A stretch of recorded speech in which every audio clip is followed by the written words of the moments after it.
कांग्रेस सांसद प्रियंका गांधी एक बार फिर बिहार आ रही हैं। राहुल गांधी की वोटर अधिकार यात्रा के बाद यह उनका दूसरा बिहार दौरा होगा। वे 28 सितंबर को बिहार आएंगी। उस दिन 2 सभाओं को संबोधित करेंगी, जिसमें महागठबंधन के नेता भी शामिल होंगे। अभी जगह का चयन नहीं किया गया है। कांग्रेस की ओर से अब तक इस दौरे की विधिवत घोषणा नहीं की गई है। साथ ही अभी जगह का चयन भी नहीं किया गया है, लेकिन पार्टी स्तर पर इस कार्यक्रम को लेकर तैयारी शुरू कर दी गई है। प्रियंका गांधी की सभाओं में महागठबंधन के अन्य घटक दलों के नेता भी शामिल होंगे।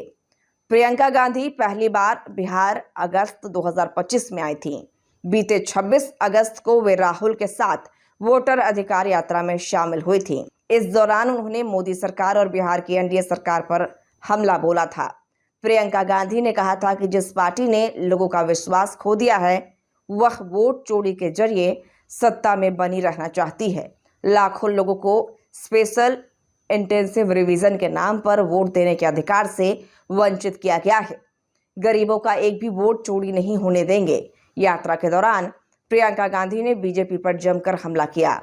बिहार विधानसभा चुनाव में नेता प्रतिपक्ष और आरजेडी नेता तेजस्वी यादव भी जहानाबाद से बिहार अधिकार यात्रा निकालेंगे।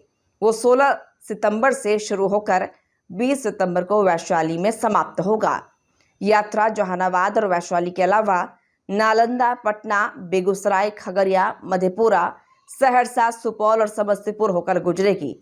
5 दिनों की इस यात्रा का उद्देश्य विधानसभा क्षेत्रों में जनता से संवाद करना है। इस दौरान बेरोजगारी, महंगाई, शिक्षा, स्वास्थ्य और मतदाता अधिकार जैसे मुद्दों पर जनमत बनाने का प्रयास होगा।